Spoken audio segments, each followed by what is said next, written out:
I think you should hear this.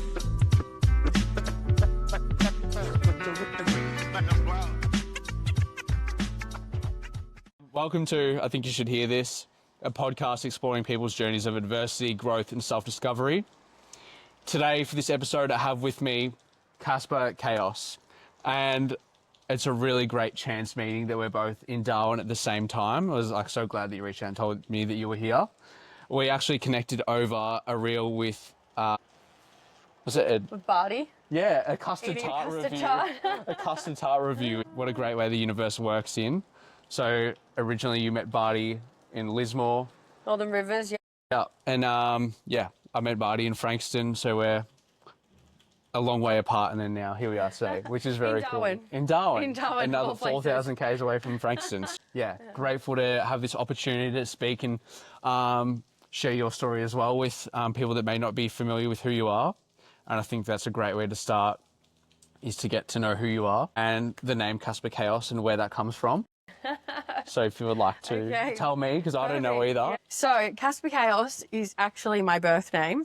Oh, okay. There you go. Yeah, so my mum had me when she was 19 and my dad was 20, so they were young parents, kind of hippie Northern Rivers vibe. And yeah, mum came out with the name Kaspar Kaos, which has created a story in my life. I think we all kind of get names and then it plays out. Yeah. Yeah, so Kaspar Kaos is my birth name, but got into music and used that as my music name. Such a sick name. Like you said, like you do take on the roles that your people put on you with the name. Yeah. But like from a music sense, unreal. Yeah. That's right. And a lot of people have been like, what's your real name? Yeah. Yeah, well, that's basically what I was going to, go from there. But yeah. Yeah. So yeah, it's been cool. And yeah, it has come with its challenges, having a name like Kaspar Kaos. I guess we'll just go into music stuff because that's kind of also where we know each other, interconnections through the music scene, people in Melbourne. Yeah. So I moved to Melbourne back in, God, I don't even know what year it was, but I moved there off the back of some really challenging times. I grew up in Sydney, later years moved to the Northern Rivers, and from like a young age kind of left home at 14, just jumped around a bit, moved down to Bellingham, back up to the Northern Rivers, but got into quite a heavy scene quite young. I think there's a lot of young people around the Northern Rivers that are just bored and rebellious. It's a good place to kind of get around when you're young, and there's a big doof culture. Obviously doofs have an amazing element of freedom and expression and all that. They do also come with the drug scene and being so young and diving headfirst into this world of freedom. You know, I kind of mixed with the wrong crowd, I guess. Yeah, from a young age, probably from like 14 to around 18, I was pretty heavily on and off some hard drugs. I was into ice when I was that young. And I came to this point where I'd been on it for about 8 months. Give or take, like a few days here of rest and whatnot, but also like smoking billies and gear. Yeah. So the highs and lows of both of them being the polar opposite. Eventually you get to a point where you snap. It had been a long time of using, multiple avenues of using. And I got to this point where I just rampaged at the world. I'd had like a lot of stuff from I guess childhood, things with my dad, disconnects there. I never really knew my dad till I was 14. So there was a lot of like pent up emotion around where the fuck were you? Abandonment issues, not being 14, 15 on drugs, not knowing how to express that, just like, bam! Dealing with a 14-year-old girl, normal is hard enough. Let alone you add all the other stuff in addiction, trauma, all of that. Yeah. And like I'm really lucky. I've grown up with my stepdad. He's been my stepdad since I was 2. He's been like the rock of my life, my whole life. My mum's an incredible woman as well. But she's had her own issues, childhood trauma. She's had to do a lot of the work to get to where she's at. So, because she was such a young mum, it's like we grew up together. She was learning adulthood while I'm going through childhood, and she got dealt a really hard hand of cards in life. So it's been, I'm really lucky. I'm really lucky to have my stepdad to be this rock who's been there from the get-go. And he's been such a you know, not only did he choose my mom and to love her through all of her stuff, but he chose me as well. So that's really amazing. But yeah, I put them both through the trenches in my teenage years. Yeah, what was your relationship like with him in that 4-year period? Because you said you obviously holy. started to have a more of a relationship with your dad at 14. So were Yeah. you like dismissing your stepdad at that time as well, or? Yeah, I guess that's when I got closer with my biological dad. I moved down to Bellingen and lived in this little hut with him when I was 14. So it was like, fuck you guys, I'm gonna live with my dad. Yeah. He's You're gonna not let my me real dad, and yeah. he's gonna let me do what I want. Yeah. You guys are trying to control me or trying to keep me going to school and all that. Yeah. And I'm like, no, I'm done with this life. I'm going to be an adult. Yeah. Like my biological dad and I, like there's so much of us that's the same. It doesn't matter how much time we didn't get. We're just like our spirits are the same. He's like my best friend in the whole world. So there was never this father-daughter dynamic. It's like, you actually don't get to really be my dad because you haven't been here this whole time. So we just became like best mates. Yeah. Which was really cool. But, you know, we used to get on it together and it was loose. It was really loose. And my dad's got bipolar type 1. So he is fragile in a sense of drugs and alcohol can really unravel him. Can go into huge manic episodes. Then off the back of that can be like huge chunks of time of like, you know, catatonic depression. So that's been a massive part of my life. But yeah, when I was young, I moved to him and basically I was there for a couple of nights and he had a manic episode and just left to the sunny coast. So I went out to this like doof, came home just to like come back to him, to this little hut we were living in, and he was gone. So I was in town in Bellingen, a town I'd never really been to. No shoes, just been at 4-day rabbits in the middle of this mountain. Knew no one, got dropped off, had his number on a piece of paper and went to a payphone. Didn't even have a phone, went to a payphone, called him. He's like, I'm in the sunny coast. He was going to some random chick's dad's funeral, like he didn't really know them, but he was having a manic episode. So he was on his own rampage and I was just in this town kind of on my own. Left to fend for yourself. Yeah, like, come on, I've only been living with you for a couple of days. But yeah, I ended up walking to this house he'd taken me to before, and there was this woman, Julia, living there. And Julia took me in. She was 64, I was 14, and we just became like best mates. She was amazing. She was like a grandmother figure to me. So I ended up living with her from that day on. But that's just kind of like an example of what, like, I guess the madness around my relationship with my biological dad, because he comes with bipolar.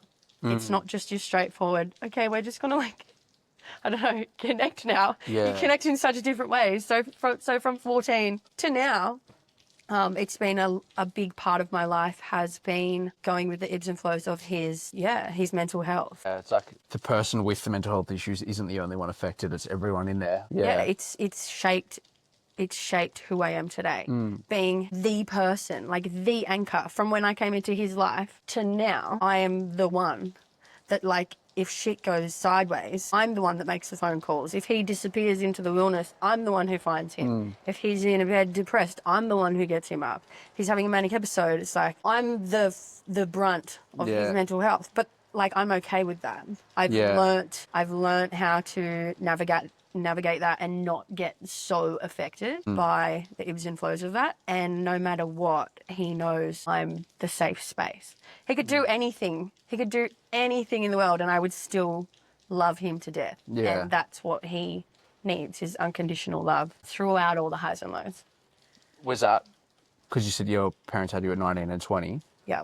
And it's so to help me and anyone listening, watching, understand what type 1 bipolar is. Yeah. And because, you know, young age, Kaspar Kaos, interesting name.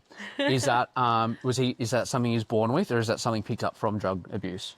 It would have been there genetically. Yeah. So bipolar type 1, there's a couple of different types of bipolar. Bipolar type 1 basically just means longer stints of mania. So mania, a manic episode where he can be like, I'm going to change the fucking world and I'm doing this. And it's really intense. He could be like in your face. And it's this energy that's not just an excited person. Like at the start, it can be really charismatic and like, wow, this guy's so exciting. But then it gets to a point where it overflows and it's too much. People are like, whoa, this guy's really intense. Like, you need to not be near me. Yeah. You know, and that's when people go into clinics and stuff. And then the depression is the other side of that. So he could be depressed for like 10 months stints of like really bad, really bad depression. Whereas bipolar type 2 is just shorter. You might have a manic episode for a week. Kanye West, that's right. That's right. He's probably bipolar type 2, you know, like just like a quick stint of mania, depression off the back of that. It's still a massive struggle, but bipolar type 1 is definitely the more intense of the two. Yeah. So that's my life. That's my parents, and a big part of what's shaped me. I guess, from your question, he would have always had that genetically in there, same as like I would have that in my bloodline, my kids, it's like in our bloodline. There's lots of other family members that have it as well. Not everyone's gonna necessarily have it, but like definitely it can come on from drugs and partying and all of that. Similar vein to schizophrenia and definitely that sort of thing. Yeah. So I guess going back to where we were kind of heading at the start, I moved out really young.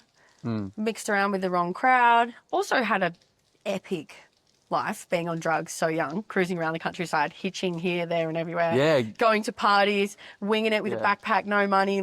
That's a lot of excitement. Yeah, that's a lot of excitement. And being awake for days, just being like, woo, I'm on a fucking adventure. Yeah. Like as much as there was dark times, there was also really incredibly exciting times. Do you have any moments, obviously you said that, is there any highlights that you're like, you know, or like looking back, like that's fucked up, but at the time it was so good or so enjoyable, or even now you still like, I know that that's like fucked, but it was so good. Like, is there any specific things that stand out? I guess there was this one time, do you know Mandragora? I've seen him live, Yeah, so I actually had a fling with Mandragora, was obsessed with him. He came to the country, I had a fling with him. It was like my love of my life. It's like 2016 or something. This is a long time ago, because I saw him back then. And so I was just like made this decision. I was just going to hitch the whole countryside for his tour. So I literally just was like on the gear and flew down to Sydney to his show. Next day, like went to his show, hung out. Next day, I'm like in this rainbow leotard tutu doof gear, just like hitching up the coast, just hitched from Sydney to Cops, went to his show, hung out. Next day, straight up on the highway up to Brizzy, went to his show in Brizzy, was just like did this full travelling experience of Mandragora shows just off my head. Smashing gear, listening to Psytrance. So it was pretty wild. Like there was fun times. Great times, you know, like just middle of the night being like, okay, what are we doing? We're just sitting in this house. I'm just going to go walk Mount Warning. So I just get in my car, bump, bump, bump, drive out to the forest, just trek up mountains. Yeah. You know, with a head torch, it's off my face. Just wake up, you know, the sun comes up, I'm just on top of a mountain. Like, so there was lots of cool shit like that, you know, just really spontaneous. It's so funny the amount of energy you get. They're like, a normal person would be like, I need to get caffeine, gels, leave at this time, wear the right shoes, clothes, hydration. No water. You know, Doozy's talked about his mate that passed. There's a 2 feet and a heartbeat. Just like, that's right, let's go. Yeah, so there was a lot of good times. I guess getting back to kind of how I ended up going to Melbourne, which was the start of my, I guess you could say that's the start of where my life changed for the better. So I was, like I said, a very angry teenager, was just really staunch and like, don't fuck with me. I'm on a rampage. No one messes with me. No one talks bad to me. You know, I was intense. Which I'm so not like that now. I'm very soft. But yeah, so there was this day where I just had enough of everything. I'd been on and off pretty much for 8 months. I ended up just rampaging at everyone and everything. And I lost my job, my license and my house in one day. So rampaged at my bosses, speeding home, lost my license, went off my head at my landlord. You're getting kicked out. It was just like, it was self-sabotage of just like, I was in a mess, you know, and I was so scattered and so just like running from myself. So anyway, that day, I just kind of hit this point where I was like, all right, I made a decision. I'm going to Melbourne and I'm doing music. Like, I'm just going to get the fuck away from anyone and everything. Anyone that involves themselves with that drug, anyone I know, I'm here. I just need to like cut ties, go, you know, become healthier. And I'd always loved singing. Always wanted to perform and pictured like going into the city and being a busker. And so I was like, I'm going to Melbourne and I'm doing music. It was just like, boom, made that decision, done. Yeah. So ended up driving down literally like a week later. Without a license or? No, my friend Hone, I think my friend Hone drove down from memory, yeah. Yeah, okay. I don't think he had a license either though. My friend Hone used to just like cruise around for years. Yeah. He came up to the Northern Rivers a few times, like doing trips, just drive up from Melbourne in this like station wagon, no license. So I think we like tag teamed it with no license. Yeah, so we ended up driving down, moved into Cremorne to this like wicked house, all graph riders and musos. Actually, the day I moved in, Mr. Muscles from Posse Shot was just like in the backyard. So, and he was rapping, and there was this other guy, Hogs, and he was rapping, and they were just like loose, fucking charismatic, epic people. And I was so fragile. I'd just come off like 8 months of solid drug use, losing my whole life to like being in this like little house in Cremorne, not knowing. I knew Timmy, the guy who owned it, but he was actually in the Gold Coast working, so I moved into his room. So I knew no one at that house. I was just kind of living in his room. Yeah.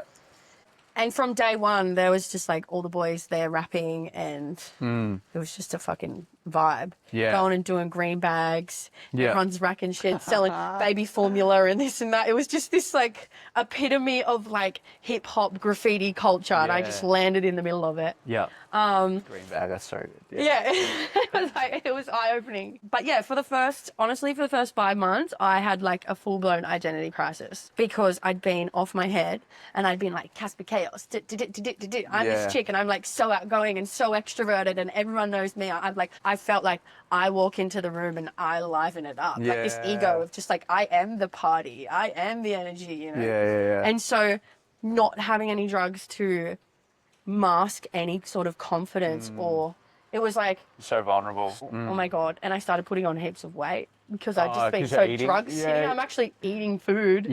I was just like feeling real chubby, real introverted. It was hard. It was so hard.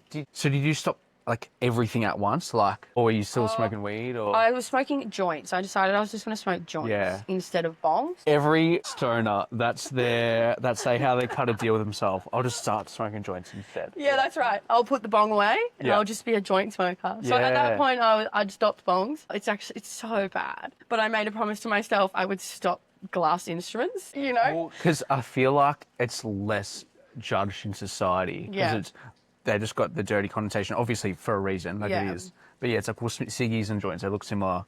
Yep. Ciggies illegal, so that's how the brain justifies. Yeah. And I had this thing, like, it's bad. It's very, like, crackhead energy, but it's this thing of, like, you've got a glass bong and you've got a glass pipe and you, like, tend to them and you keep them clean. True. And it's this ritual. Yeah. And it's, like, I had the same kind of relationship with the pipe that I did with the bong. Of, like, I always carried them around and they were just my little crack pack, you know? It was bad. It's full on to even talk about now because it feels so distant from my life. But like the reality was I had this bad attachment within my addiction to these glass instruments that just came with me everywhere.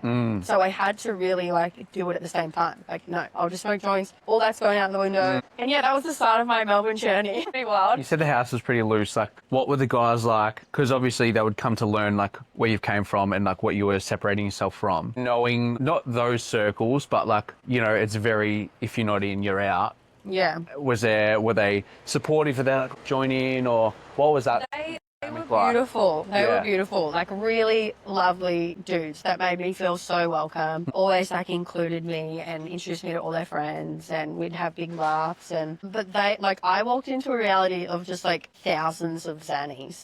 Oh yeah. Like, I'm talking like big bags full of Xannies and shit like that, which I was never into benzos. Yeah. So I didn't go down that route, which is great. Obviously there was opportunity to, but I was just like, it was never really my thing anyway. I was such an upper person. Yeah. So I was like, yeah, whatever, I'll just have a joint. Yeah.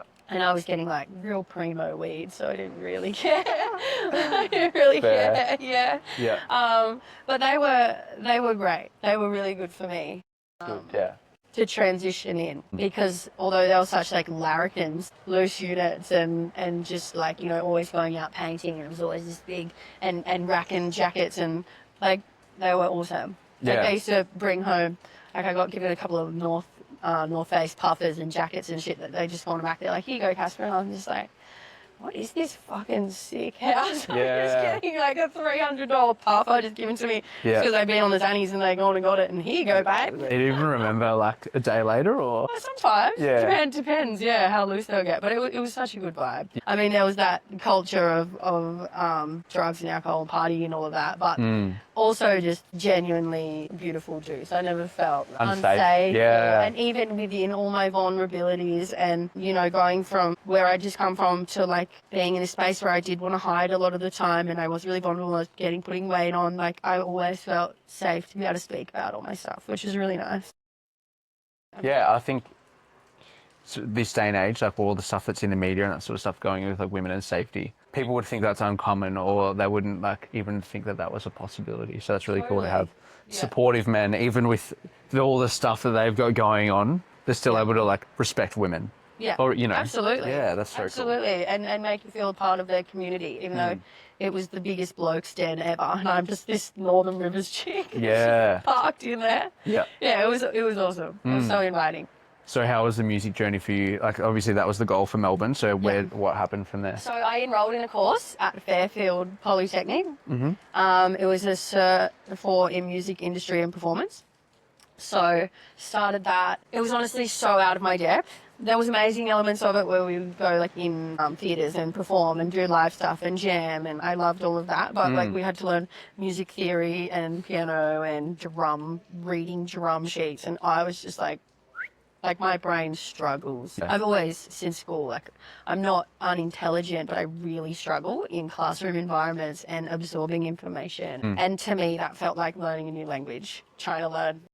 You are, it is, yeah. Yeah, it was like too intense. And towards the end of that course, I ended up relapsing. I connected with some people that were getting on it. This chick I just met in Cremorne, and she was getting on it, and I ended up relapsing at the end of that course. So I didn't even finish it, but I did all the performance side of it and got me on this music journey. But in amongst all of that, I just started getting taken to Grumpy's for rap gigs.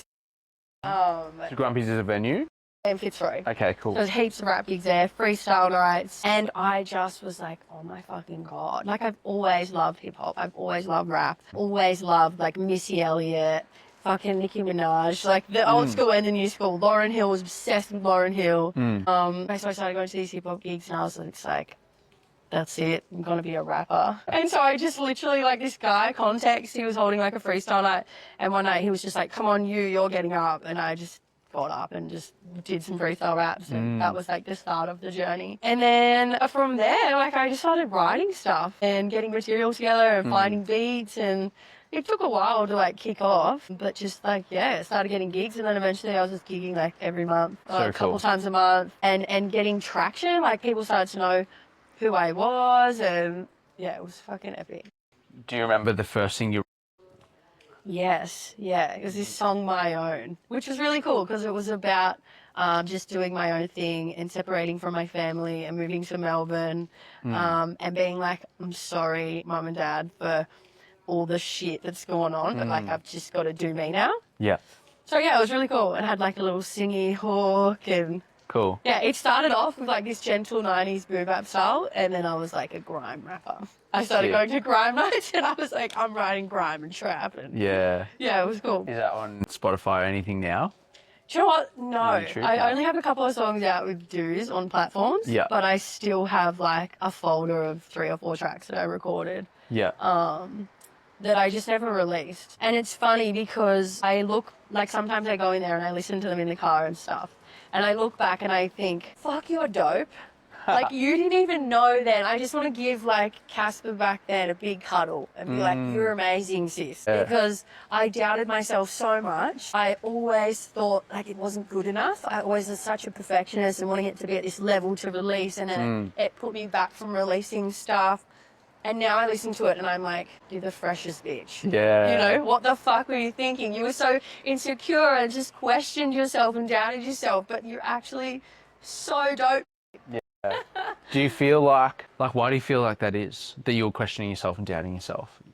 Do you think like you're pedestalizing other people that you knew, so you're like, I can't touch that? Yeah, definitely. Looking at these other artists and being like, oh, they're just so much more above me. Whereas now it's like I wouldn't care who I meet. We're all people. I've grown so much as a person. It's like you could be so famous. Yeah. Like, really, like we're all people and I could level out on that. But at the time I was just comparing myself and thinking I'm not good enough or not on that level or trying to fit in, I guess. Now I just don't really care about fitting in or what people think of me but at the time I was just trying to find myself again from all those years of what I've been through, and I found myself a lot within the music community and the hip hop community. But yeah, I don't know, I guess still just so young and figuring myself out, my insecurities and all of that. We're so quick to attach ourselves to other people, like whether or not it's they're better than me, so I'm not good enough, or I'm better than them, they're not good enough. And that judgment, either self or on others, is like, why can't we just worry about us? Like, Totally. And it is a maturity thing, I feel. But like I love the saying, is comparison's the thief of joy. Because imagine if you just didn't give a shit and you put it out, like, and just were, you know, able to feel the joy of the work you're doing. Absolutely. Yeah. What, because you said like my own was about your journey and telling your parents that you're doing your own thing. Have they heard it? Do they, you know? Yeah, so they came down and they came to gigs of mine. Sick. So they came down and saw me perform and like a couple of times, and yeah, they were just blown away. Like my dad's a muso, my stepdad's always played in bands my whole life. Yeah. They're kind of like in that punk Aussie rock scene. But yeah, they were just like my number one fans. That's so cool. So supportive. That's awesome. Yeah, so supportive. What were they like coming down to Melbourne? And like you're obviously at your gig, so you've got mates and that would be watching you. Yeah. And they're seeing the circles you're surrounding yourself in. Are they like still like, oh, who are you hanging out with? Or are they just like, nah, awesome. No, like some of my Melbourne friends that they've met would be some like their favourite friends of mine. Yeah. Because they're just loose and charismatic and fun and like got my best intentions at heart and like. Yeah, they actually still now, like they're moving there at the end of the year. They would probably message my mates and be like, oh, yeah, come over for dinner. Yeah, so it's really cool. Yeah. Yeah. That is cool. And I feel like they would have obviously seen the 14-year-old that left, knowing the stuff that you went through, and then seeing like finding this community and now like branching out and doing all the good stuff. Yeah. They would have been like, well, obviously this is like the best thing for you. Yeah. I think for me personally, I felt like I needed to redeem myself with them from all the years of hell I put them through with different drug addictions and just being disconnected and disassociated from them. And like they would have just been like being a mother myself now. It's been so stressed and so, you know, like not sleeping and worried, and I'm just off in the bush being a menace. Yeah. You know, they would have been so worried for my safety all the time, not to mention me just calling them up and abusing them because they won't give me $50. You know, shit like that. Yeah. Just an asshole. Yeah. I need $50. I need fucking smokes, and you're not supporting me. Like, you can imagine just a rampaging teenager. Yeah.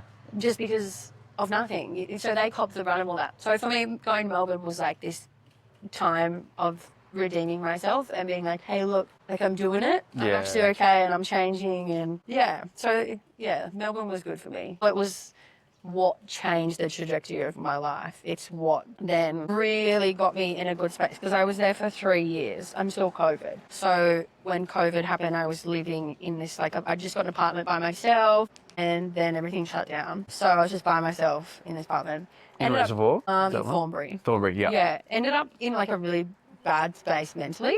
I went into this, I just had these big long mirrors all over my house, and I just went into this space of picking myself apart. I guess, I don't know, I just wasn't seeing as many people, and I don't know. No, it was just a dark time. Yeah, if you're in a bad headspace, it just spirals because you've got no one to pull you out of it. And I was drinking a lot. Okay. And I was doing support work with this just one participant. So all I would do was like drive to Reservoir to his house, look after him for like 4 or 5 hours a day, go home, drinking, random Tinder dates, coming over, getting smashed. It's just like toxic cycles. Yeah. Toxic cycles. And I wasn't happy because my whole life just shut down and I was like gigging and vibing and doing all the shit, and then bang, done, which we all experience. Yeah, for sure. But then at that point I was like, okay, that's it. I'm sorry, Melbourne, I'm out. I'm not doing this. Broke my lease, got on a plane, came back up to New South to my parents' house and stayed there for a week. And Dooz was living up in Agnes Water. So that's like near Bundaberg in Queensland. Yeah. And he was like, yeah, just come up here. We've got this hut in the bush. It'll be sick. And so I was like, yeah, sweet, I'm coming. Packed up my Forby, and just went up there. And so was living out on, like, was working out on the Great Barrier Reef, which was really sick. Had this little, like, house under this guy's house, and that was kind of my reset from the high and then the low. That was. So is this 2020, yeah. The end of 2020 was when I left. Yeah. So it would have been like going into New Year's, I was there. Yeah. And then, this is where things get to the next chapter, I guess. Yeah. So I met the father of my children up in Agnes. He was working up there, and I was just working and living up there. And from there, so I was only in Agnes for like 3-4 months before I came back down to like Queensland, to Logan. Yeah. And then Logan's like a rough area as well. And Logan's like Frankston. Yeah. Not the city though. Yeah, it's a rough area. Yeah. Lots of different cultures. It's a really multicultural place, but I know that there's a lot of like refugees and stuff that end up in Logan, and it can be a bit rugged. Yeah. I only know from like music, but same sort of thing, like big Polynesian community, similar to Frankston. Yeah, definitely. Yeah, so not long after that, I was pregnant. A couple months later, I was pregnant with my son, and now I have 2 kids, son and a daughter. Where do I start there? Wherever you like. Okay, so I ended up in Logan. Basically just dove headfirst into this relationship with the father of my kids. Ended up pregnant really early with Zariah. We got a house, a couple of dogs. It just became like this family life. Was it, because obviously you said it all happens really fast, but was it like healthy and like really positive and that's why you jumped in head first, or was it just like attachment style? Attachment style. Yeah. It was like I haven't been in a relationship for 6 years. This gorgeous man is giving me so much attention. Yeah. There was a lot of lust. Yeah. There was a lot of sexual energy. It just was like intoxicating. Yeah. So intoxicating. Yeah. And he was the same. He hadn't been in a relationship for a long time. And he'd always was just like, all I want is a family. And I was kind of, from the Northern Rivers, heaps of people have kids really young there. I was keen to be a mum and just like that. Yeah, fuck it, why not? I was pregnant. Yeah, I was actually pregnant within like a month, and we ended up not keeping it because it was so early on. It was like, no, we can't do this. Yeah. And then by like month 3, I was pregnant again. Yeah. Why not? I was like, okay, well, I'm pregnant again. Let's have a baby. Fuck it. Yeah. Which it's so crazy to just like look at that now. Because I was so naive to just how big it is having children and what comes with that, But it's been the most transformational thing of my whole life. I couldn't ever picture it any other way. It's been really special. But it was really hard for me becoming a mum. It was, or has been for a long time, just self-medicating. It's the same thing, like he's had a really rough, hand in life from a young age, from childhood.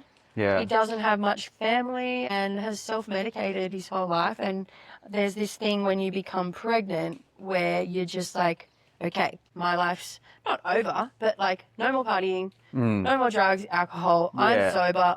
I'm creating a magical space. I'm bringing humans, or like as a woman, you're just like, boom, in this like protective space, and you're just ready to be clocked on, healthy. I mean, not every mother's like that, but I was. Adrenaline six kick in. Yeah, I was just like, this is it. This is where everything changes. And if I'm changing, you've got to change too. You got to get off the drugs. You got to get off. You got to be present. You can't be disassociated, and we're having a family. It's time now to like lock in. That didn't happen. Yeah. That didn't happen. And it's like that in a lot of cases. My dad still self-medicates. Yeah. Daily. Yes.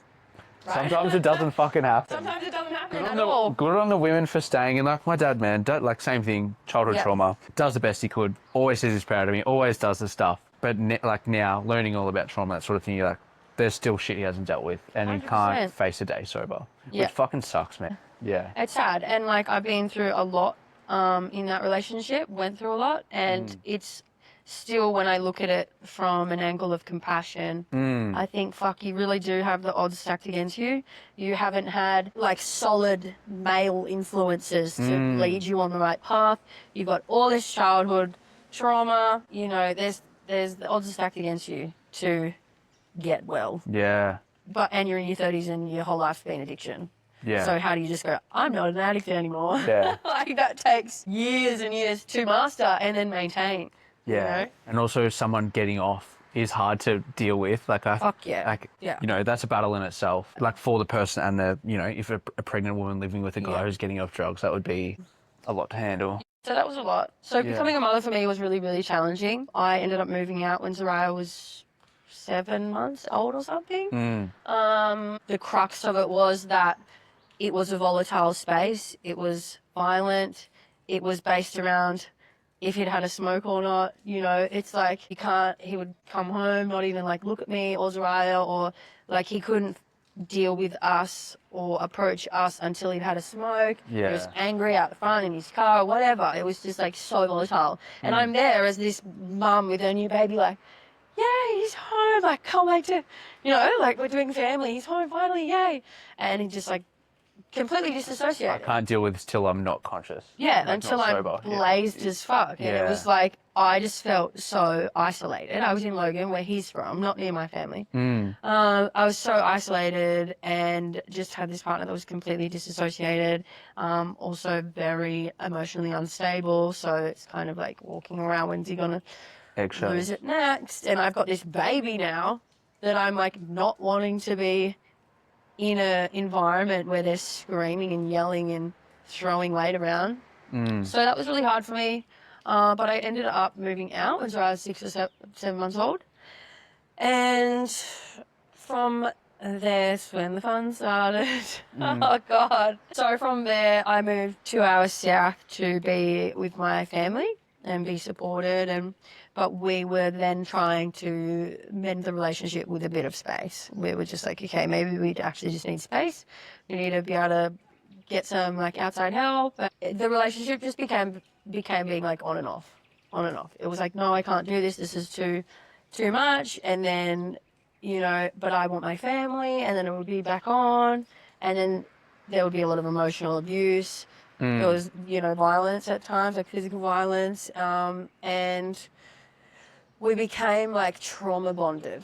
It was like we both wanted our family to work so bad. We've got this kid, but what we were talking about before, every time we would connect, he was then detoxing. And I was having the brunt of the violence and aggression and emotional irregulation just from him detoxing every time he was around me.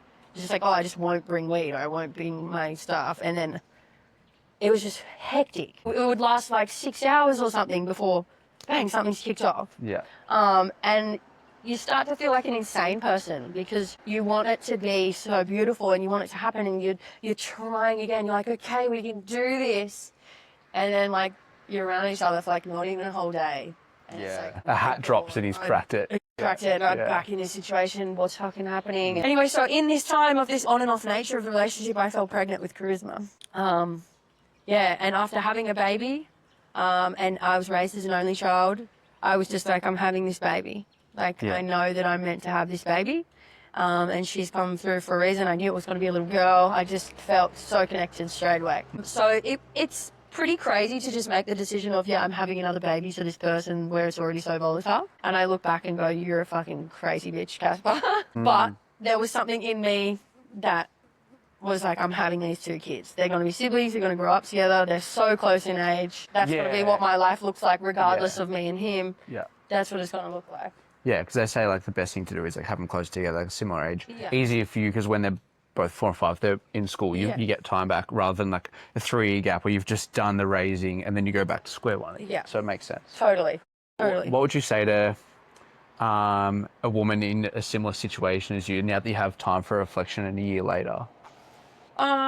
Like in a volatile relationship? Yeah, because like from an outsider looking in, you're like, that's crazy. Like, why would you do that? But like you said, in yourself, you felt like you needed to do it, and obviously you would never regret it. Yeah. So yeah, or even before having a kid, or like, you know, because again, no regrets, all that sort of thing. But having time to reflect and look back, is there anything that you would advise you would have? Number one advice. Just really, really, if you're going to have kids, it's better to have kids with someone you know is a great person, that you know you've known longer than a couple of months. You know, like choose who you want to have a kid with. Choose a good man. A good man that's always just, regardless of what happens, going to be a good mate. You can be amicable. You can be amicable. You can be mates. Yeah. You know, because they got a good heart and they're, you know, a little bit more healed, maybe a little bit more. True. You know, someone that's, or, you know, is real and is able to work on their shit. And I think that, but also like if you have kids with someone where it isn't working out, whether it's just stagnant or whether it's violent, it's like I understand so deeply what it feels like to feel like you have to fix it. I went back to that relationship like 100 times, it feels like, even though I knew that it was the worst thing for me. But because we had kids together, I felt like I had to give it another go. I think the best piece of advice I can give is like you never have to make it work just because you've got kids. Like you need to make sure your kids are in a healthy environment. It shouldn't be about you and the partner. It should be about your kids and what they're witnessing and what they're seeing. So you don't have to make it work ever. Yeah, because I feel like I see this a lot in people I know, people I observe, social media, whatever. So many people are unhappy and they stay, whether it's for financial security, for keeping the nuclear family, and like, you know, kids need a mum and dad, and like you said, like, that's not the best environment for a kid to grow up in. No matter if you, like, money isn't everything, like, we make it work regardless. Don't have a kid sitting in between. I shouldn't give advice, I don't have kids. But, like, I personally, from the outside looking in, I think that a mum would be better off single than being in a house, because you can feel the tension. There doesn't even have to be a verbal or physical fight. You can just, 100%. You can feel when people are unhappy, and a kid should not grow up thinking that's normal, I think. Like the difference between my kids, Zariah, he's 2.5. He is like mummy's boy. Like we may as well just be duct taped to each other. He was like glued to me from the start because it was an intense environment. So he clung to me and I clung to him for safety, you know. And he still has that energy. He still takes a while to settle into spaces, different people he's sus on. His first 6 months of his life was extremely volatile. So I can see that, and I can also see the beauty in charisma. She's just turned 1. Like, from the get-go, I did so much work in my pregnancy with her. Like, I had the candles lit, the food cooking, the music on. I'm, like, grooving in the kitchen. We're, like, we're flowing. Mum's flowing. I'm happy. I'm putting so much into myself that her whole life has been sunshine, rainbows, la la land, big bro, little dog. It's just, like, she doesn't know what it feels like to be walking on eggshells. She's never had to be in that energy, which is amazing. Yeah, she doesn't have to grow up thinking that that's normal. Like, that's right. She doesn't have to grow up thinking that's how a man treats a woman. That's right. Taking on that, you know, traumatic cycle, which we see so often, especially in places like Darwin. I see it a lot, like seeing little kids on the street and that sort of thing, and I'm like, and like, they don't know what their parents are doing, but I can see it, and I'm like, oh, I can't imagine the life that they're going to grow up knowing that that's normal, or thinking that that's normal, and that's what they're going to accept in a partner as well. Yeah, so I guess the biggest thing that happened in my story with the kids was after I fell pregnant with Charisma. We were trying on and off still, you know, kept going back. Trying to make it work, not trying for a baby. It's like, oh my God, we're having another kid. We've got to really try now. Let's up the trying. How much more can you add on? Right? It was hectic. Anyway, like I say, we were completely trauma bonded. It's almost like being in a bad addiction, because when you're in a DV relationship, literally your brain chemistry is working differently. You are so used to getting a fix from the love from them, because all you want is them to show up and be amazing. And then you get that for a few hours and you're like, oh, it's like you just had a hit. You know, it's the same feeling as drug addiction, really. But then the chaos off the back of that, you know, the dark side of it. So we were in this really bad toxic cycle, but still wanting to make it work. And basically how that ended was he came down to where I live, got on Tinder and met a woman and started seeing a woman in my hometown, so where I'd moved to 2 hours from where he lived. He just started up a new relationship with this woman where I live while I'm like heavily pregnant with our baby, and it just fucking killed me. Yeah, I could imagine. Like, it just killed me. It, like, For me, I've always been really resilient. I've always been a half cup full person, no matter what I've been through or the things I've witnessed. Always take the positive, but that just, like, it just took the fucking air out of my lungs. It broke the ground beneath my feet. It was like, when I found out, I was like running into the ocean fully clothed, having like panic attacks because I was just like, all I needed was him to just be a fucking mate. Yeah. Like, you need to come to her birth. Like, I'm having this baby in like 10 weeks. Aren't you going to hold my hand and bring our child into the world? Yeah. And you're just in a new relationship, like around the corner from my house. Like, I couldn't leave my house without having a panic attack. Like, every car that was driving past me, I was like, is it them? Is it them? Yeah. Like, we ended up in courtrooms for like domestic violence that I experienced, and she's there just like supporting him, looking me up and down while I'm pregnant. Like, my whole world just crumbled. What was your self-worth like then? For, you know, you put all this effort, time into someone, trying to help them heal, and they've gone, see ya. How did like, that fit? so deep. Like, the extreme level of abandonment. Like, you can be carrying someone else's DNA in your body and they can just dispose of you like garbage. I just felt like I meant literally nothing to him, even though I was growing his baby. Yeah. It was extreme. What, in that time, how does that make your relationship with your parents feel? Because, like, you spoke about abandonment from your own dad. Yeah. And then you've just experienced that with the father of yours. And, like, you know, that's a cycle repeating. And it bubbled everything up. That experience and being pregnant was, as much as I was just like, why the fuck am I having this baby now? Why is this happening? And all I wanted to do was just tap out. I would wake up in the morning and I just wanted to go back to sleep. Like, don't wake up, because I was in so much emotional pain. But it bubbled everything to the surface. So I was pregnant, sober, and going through all of my childhood fucking issues and abandonment. As well as, like, not even being able to leave my house. Like, I had family on rotation in my house because I literally felt like I couldn't breathe for weeks. I couldn't sleep, I couldn't eat. I lost 5 kilos in a week While in pregnant. my 3rd trimester pregnant. Got put in hospital. They were worried about me losing my baby. They had to keep monitoring her because I was just dropping weight like nothing. Like, I was going through the worst emotional pain I've ever felt whilst in the last stages of pregnancy. So yeah, it was really fucking hardcore. But I was forced, like, I also was raising a toddler at the same time. Yeah. So there was all these things in my life screaming at me to get the fuck up, put the music on, cook some fucking toast, put it in your mouth, like, start from square one because you're so broken right now. But all you need to do is just get up and just start somewhere. You know, I just started doing therapy. I had multiple, like, I had a DV counsellor, which was amazing because she actually, like, showed me how bad that relationship was, showed me what I was actually experiencing. I think when you're in the depths of DV, you just rationalise it because it becomes normal. But then seeing a DV counsellor really helped me to be like, oh my God, I was in a psychotic relationship with this man. You know, my toddler is like, Mum, you can't just be inside with the toddler while he's climbing up me while I'm heavily pregnant. It's like, okay, I need to get to a body of water or something because we can't just be in this house. So I need to get up. I need to entertain him. I need to make sure he's still doing shit, not just in my sadness. Because he would feel rejected and abandoned as well if you're, like, Totally. worrying about yourself or he needs the attention. Yeah, and that was, like, honestly, one of the worst parts of it was just, like, here's this little person that is just my whole universe and I'm just completely disassociated. The head noise is so loud 24 hours of the day from the second I wake up to the second I finally get to sleep. It's just like of him and this woman and the abandonment and all my stuff going on. And then my kid's like, Mummy.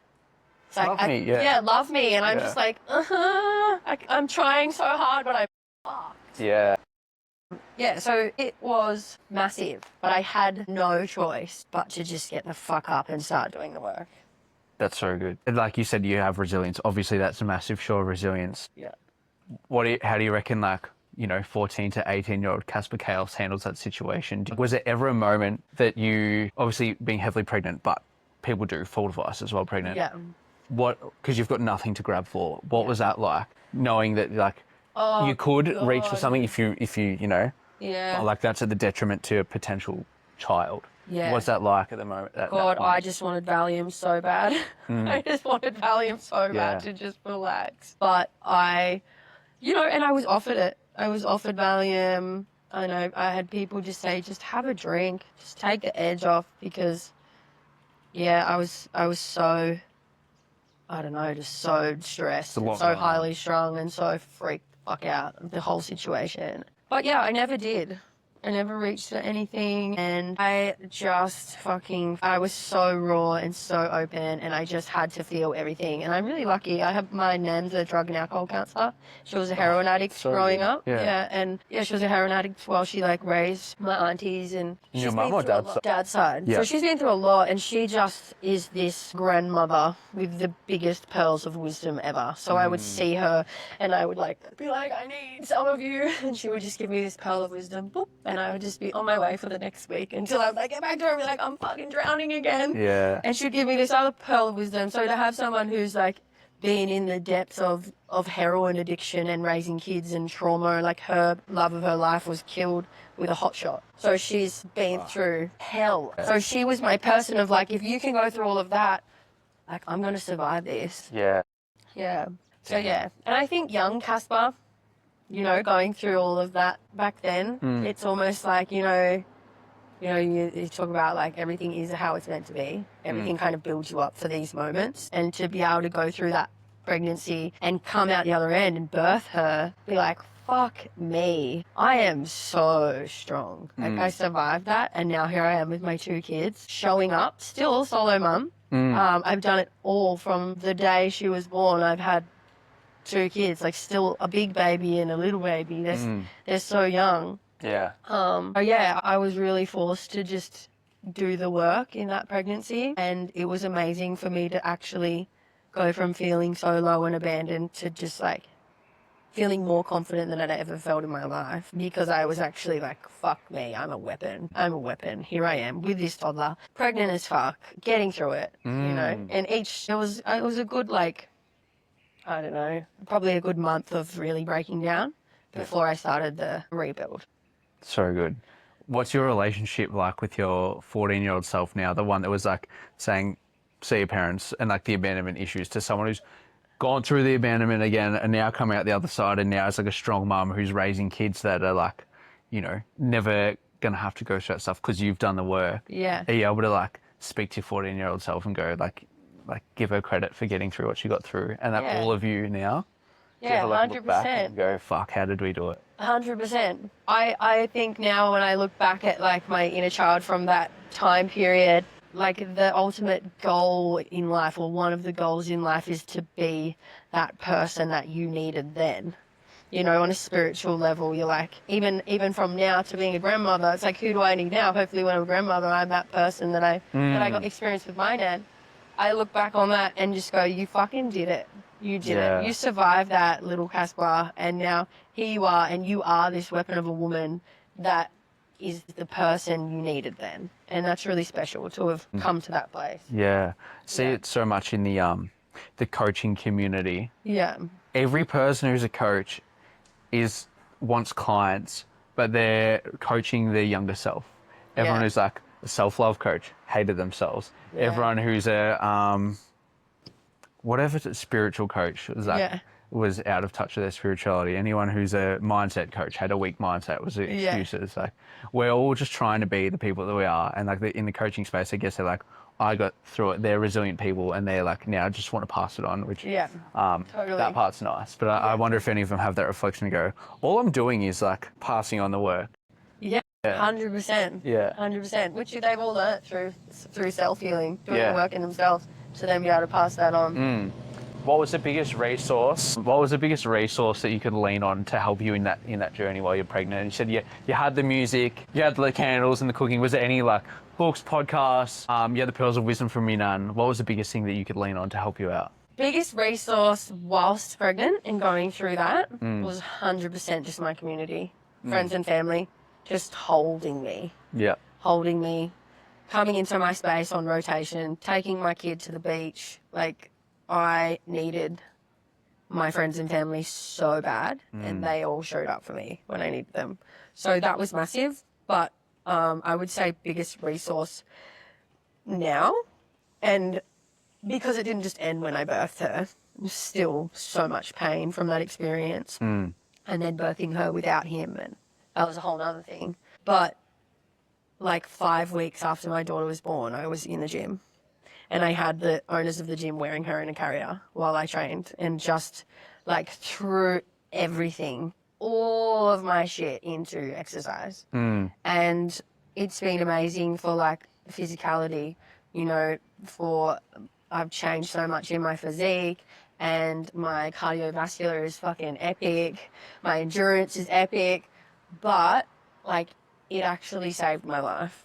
Going to the gym and creating ritual in fitness 100% saved my life. Yeah, like it's more than a physical practice, it's a mental practice for sure. Because you have to get up in the morning, you've got to make the effort to get there knowing you're going to do something hard. Yeah, and it's just a non-negotiable now. It's like I look back on all those years of hardship and I'm like, why the fuck didn't you exercise? True. You just needed to move your body and put that somewhere. Now I'm like, it's just a non-negotiable that I will always have fitness as a part of my life. Yeah. I want to go back because you spoke about the pregnancy thing. One thing that where I first saw you online was being pregnant would have been with Zariah in the Savages video with Dooz. So Dooz, like I went to school with for a couple of years, and then he moved schools, but I actually became friends with the people that he went to school with as well. So yeah. All interconnected. Yeah, it's weird, and then the Doof scene and that sort of thing. But that's where I saw your name first, because like sick name, saw the video, and like he, you know, give you a massive shout out for doing it while pregnant as well. So that's another thing that you've done, which I thought was fucking sick. So what was that like? Oh, amazing. Yeah, so amazing. It's so cool now to be able to look back at that film clip. And like I was 5 months pregnant in that film clip. Because we wrote Savages when we lived in Agnes Water, and I was literally sleeping on this like mattress topper on the concrete floor of this like hut in the middle of the bush, and we were just vibing. We'd come out of Melbourne, it was just like, yeah, let's do it. So it was like, I don't know, that would have been like maybe 7 or 8 months later we did that film clip. Dooz is just like, we're going to the coast, we're doing this film clip. So I remember actually going shopping for like a Nike tracksuit because none of my clothes fit. I was getting pregnant. So I got this like blacked out big baggy Nike tracksuit. And yeah, it's really fucking cool to be able to look back on that now. And once again, with the music stuff, like that was, you know, not that long ago, like 3 years ago or something. It's the same thing now. The person I am now, looking back on that, I'm like, you didn't even realize how dope you were, girl. Yeah. You were just like, yeah, I didn't know I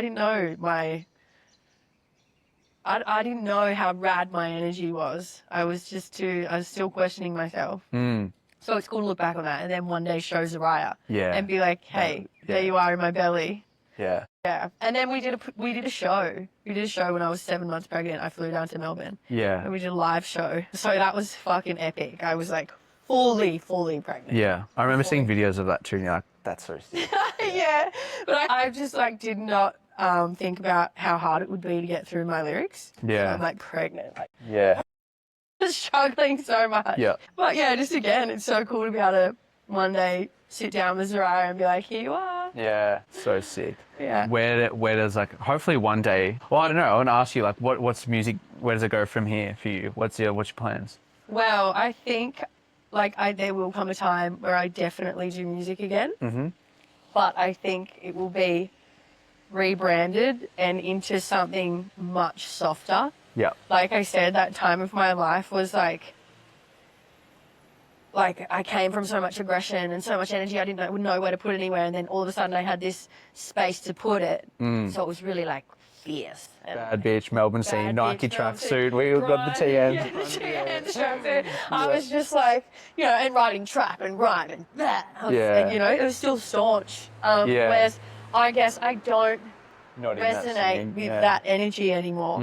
Being a mother has softened me so much. And I've always been a singer, so I feel like if I was to do something again, it would more be on like a singing trajectory rather than Lauryn Hill type stuff. Lauryn Hill type stuff, yeah, maybe still some spoken word, or even when I think about rapping now, I think about like presenting it in such a different way, such a more like gentle, feminine way. What was it like going back and doing the show was it in Byron with like Dooz? Yeah. Brunswick. JK47 Brunswick. Yeah. That's so sick. Even to like share a stage, JK47 as well, which like I'm sure most people know in Australia. Yeah. What was that like? Because you said you don't resonate with that life anymore, but you're going back, doing that sort of thing. What was that moment like? It was like a full circle moment. It was like, wow, me and Doozy connected at like a rap gig in Melbourne, and like, shout out to Doozy. He's like the most inspirational person I've ever met, the most disciplined, big-hearted weapon of a man. And he really was this massive chapter for me, leaving like the end of my Melbourne journey, leaving Melbourne, being in Agnes. Now like he's in Northern Rivers, so it was this, I'd gone away and had 2 kids, just like what felt like that. And then for him to just be like, yeah, you want to come do this gig? We'll do Savages and this track. And getting up on stage, it just felt like this, like, oh, there she is. There she is. There's that chick. Except there she is, new and evolved. Yeah. And like, just so much more presence in myself and so much more confidence. And from like all this time of training, I was just so fit. I was just jumping around, like I was so agile. I just felt like I'd performed better than I'd ever performed because I was so fit going onto the stage. Have you not done a gig since COVID? No. I actually did one at a doof. Me and Doozy did like a New Year's one at a doof, but that was like not long after. That was like 2020 into 2021, so it had been that long. Yeah, so 4 years, 4 solid years. 4 years, yeah. Cool. That's cool to think that, like, the fitness journey as well has made you a better performer. So definitely. Everything's just like growing. Yeah. So cool. Yeah. Are you writing at all? Or had you been in that 4 years, do you still write? Or like, some people journal, some people do meditate. Is that like a form of therapy for you as well? Or what's that like? I have tried to write music here and there throughout those years. And I think it's one of those things with like, muscle memory. Like it's a muscle, you've got to work at it to get it going again. And I haven't put like continuous energy into it over that time. I do randomly drive in the car and come up with bars and quickly tell Siri to put it in my notes. Yeah. So there's probably like 1,000, one-liners or like 2 bars in my notes. Yeah. Yeah, but not like solid tracks. Yeah. I definitely think a form of therapy for me though is just like singing so fucking loud. Like I get in my shower, I live in these unit blocks and there's like 4 units to a block and I'm just like put on a ballad. Yeah. Whether it's like fucking Adele or End Day or something massive and put it on and just sing my heart out. That's a really therapeutic thing for me. There you go. Yeah. All right, we're back. We're back. We got the baby. I actually have been really wanting to ask, what made you name her Charisma? Oh, okay. So ever since I was like early teenager, like 14, 15, was like one day I'm going to have a daughter and I'm going to call her Charisma. Yeah. So just always had said that. It was there. Just loved the name Charisma. And randomly enough, I didn't know how I wanted to spell it. So I was writing out different spellings before she was born to try and figure out how I liked it. And my favourite was with like a KHA at the start.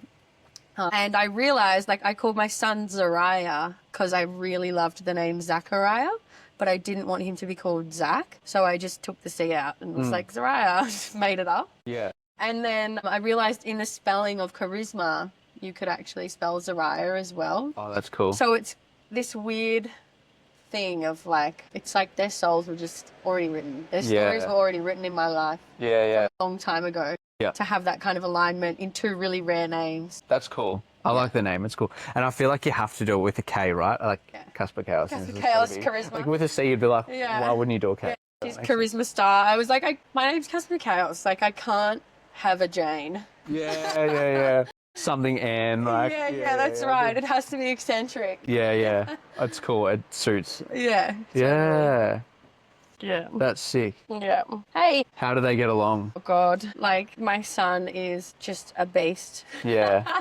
From the day I brought her home, he's just like, pull her off a chair, pick her up, drop her, whack her. Like he's 2.5, so he just has no.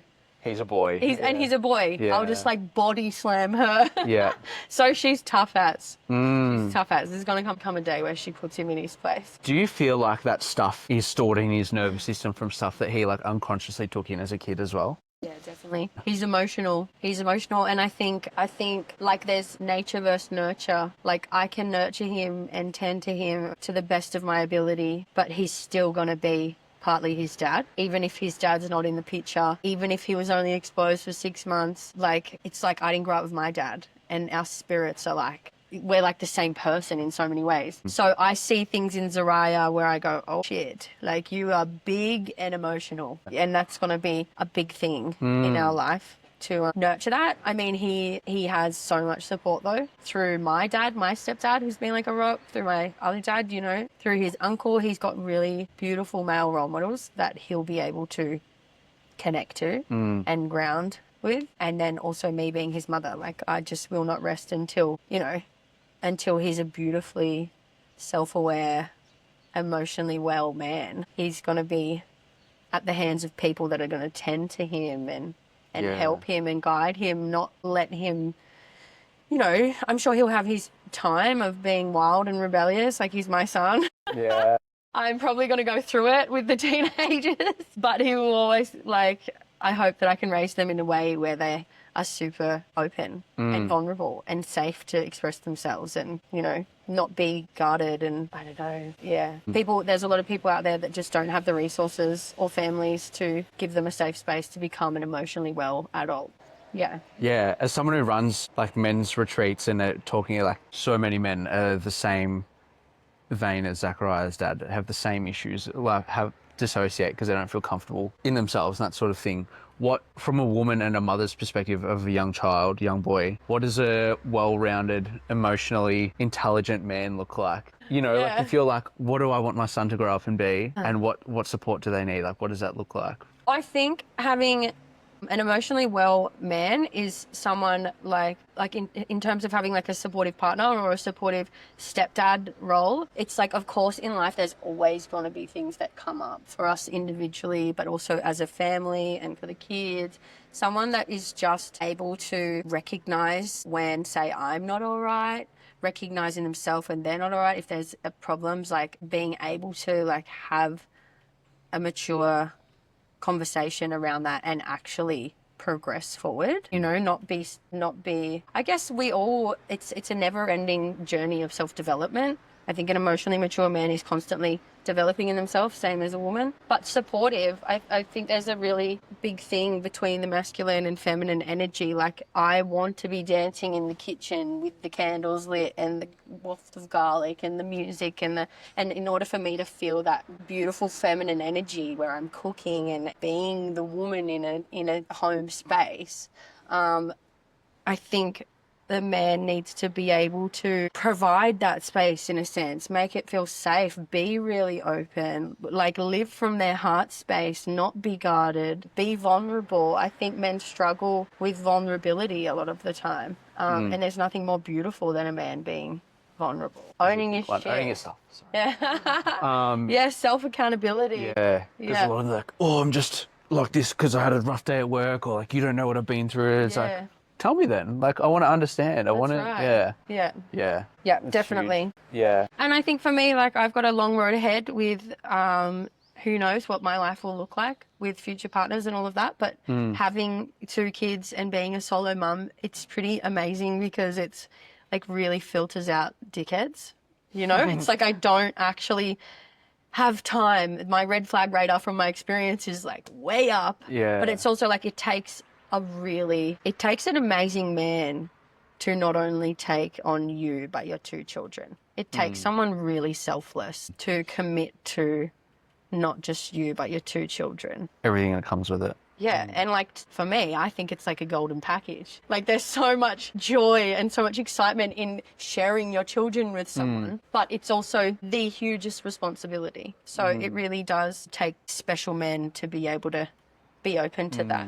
It's like what you said about before is, you know, with a woman, you really got to choose wisely who you have kids with. Yeah. Really got to choose wisely who you let meet your kids that aren't theirs as well. Yeah. Like that's another Definitely. kettle of fish. Yeah. Definitely. And like, you know, my son especially is like wanting masculine energy. Like right now he's with my dad and my uncle and he's just like growing out, which he doesn't get all the time. So me bringing a man into the space, he's very much like quick to latch to that because it's the boy energy he wants.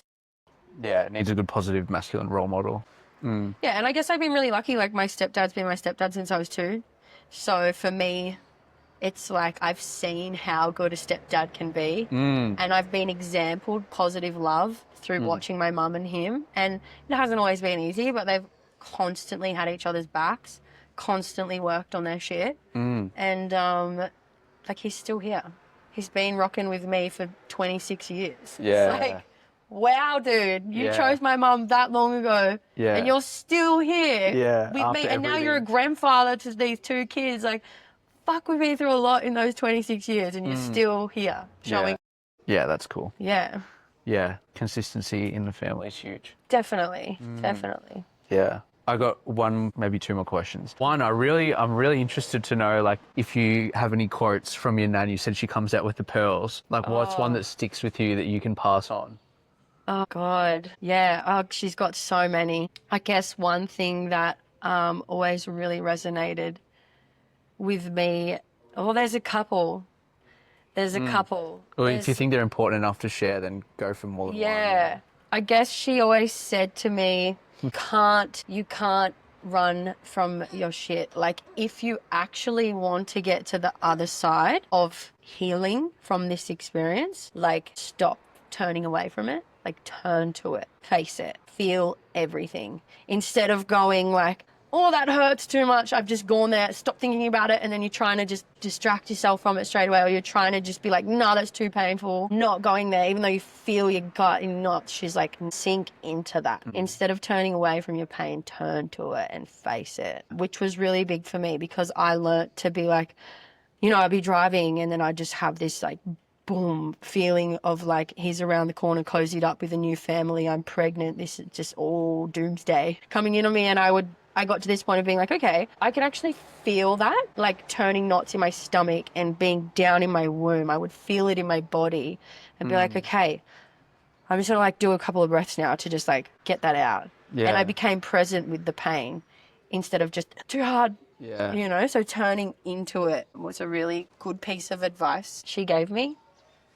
Yeah, I can't even think of the other one I was going to say now, but yeah, if I think of it, I'll say it, yeah. Yeah, I think that's great. For me, I feel like it's like a balloon. Like, you get it, you're pushing stuff down, or like, you know, you're pumping a balloon or pumping a ball up, and you keep pushing down, and eventually it's going to burst. Yeah, yeah.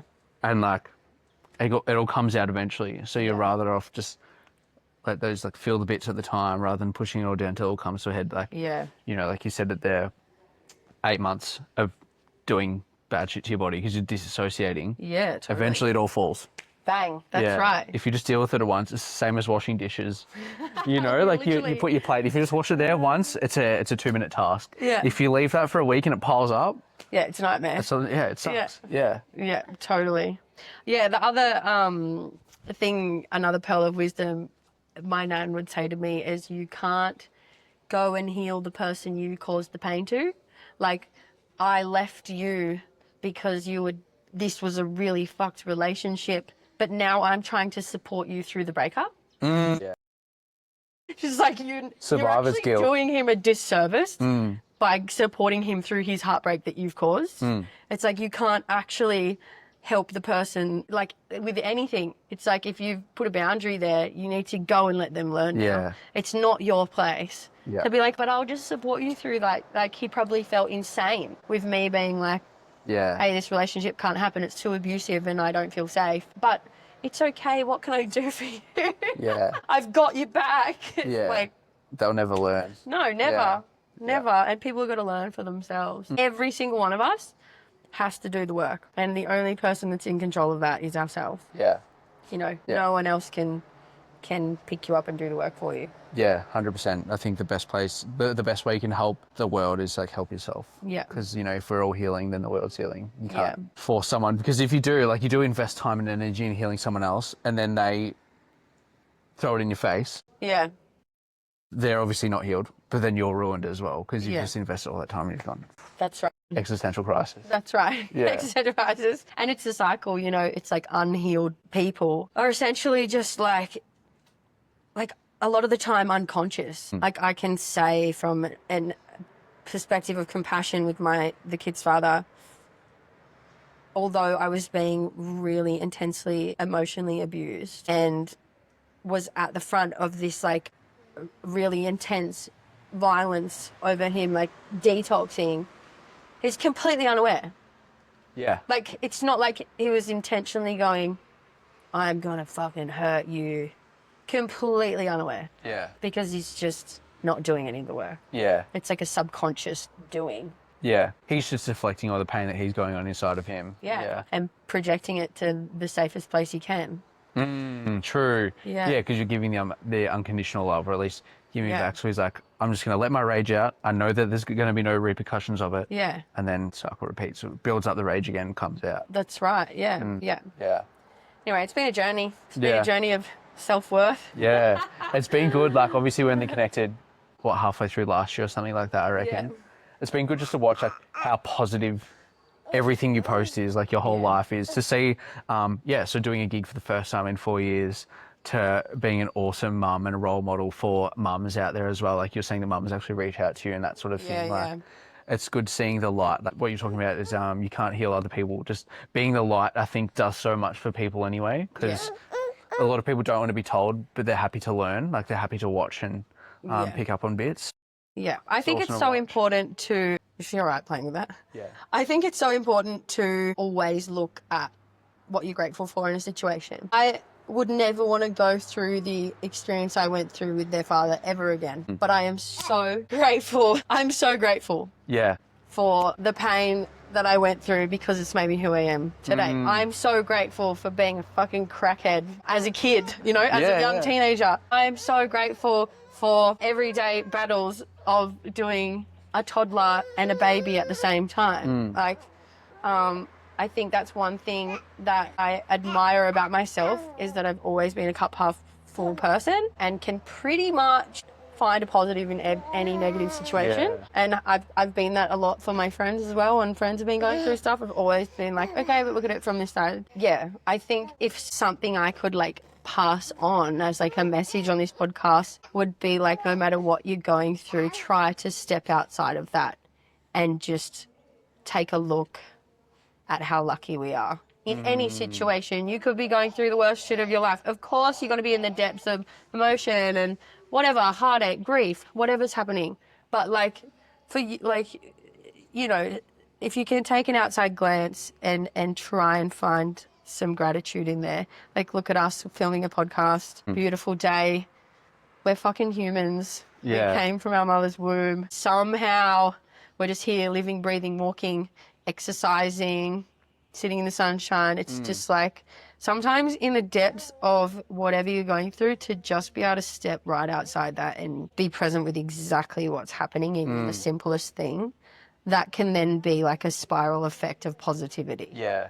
It makes the highs so much higher as well, because you know what the pits are. Yeah. So like, if you never go through adversity and you're like having a good moment, your low is only here, so you're only feeling this much good. But when you've been here, you get this much to be grateful for. Yeah, that's so like right. all the hardships, like Vardy said the exact same thing. All the things she's been through, grateful for. Yeah. Because you get to experience all of it. Yeah. Yeah. Yeah, totally. Totally. And it's kind of like, if you are in the depths of life, human life experience, like, it's like almost get excited, because off the back of every low is always a high. Yeah. You know, every flat point, it's like, it's just getting ready for the rebuild.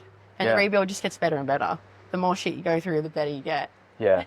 Yeah, you get to be grateful and have gratitude for just being at baseline. Yeah. You know, having a job and a roof over your head is great, because you've been Yeah. at the depths, you've been homeless, you've been, you know. Yeah. And I think that's why people need to do the 5 a.m. wake ups, the ice baths. If you don't have adversity in your life, choose your hard, choose something. Yeah. Absolutely. Yeah. Otherwise, you don't know. I don't know. Like living a sheltered lifestyle, you need to experience some sort of low to feel the high. Yeah, absolutely. And it's so important. Like, ritual for me has been a massive thing. Getting up, doing the gym. It's like I'm out the door at 9 a.m. every morning with the 2 kids in the gym, work my ass off, and like that ritual has been my safe space, my sanity. It doesn't matter what else I have to face in the day. It's like, that's how I win the day. Yeah. Yeah, love that. Awesome. I think that's a great way to wrap it up. Hell yeah. Thanks so much. No worries. Thank you a lot. Appreciate it. Thanks for sharing everything as well. I appreciate the vulnerability and yeah, no worries. I think a lot of people who follow my journey on socials and are curious to the full story really enjoy this. Because I am someone who only posts positive stuff, and I've made like a conscious effort to always pretty much do that.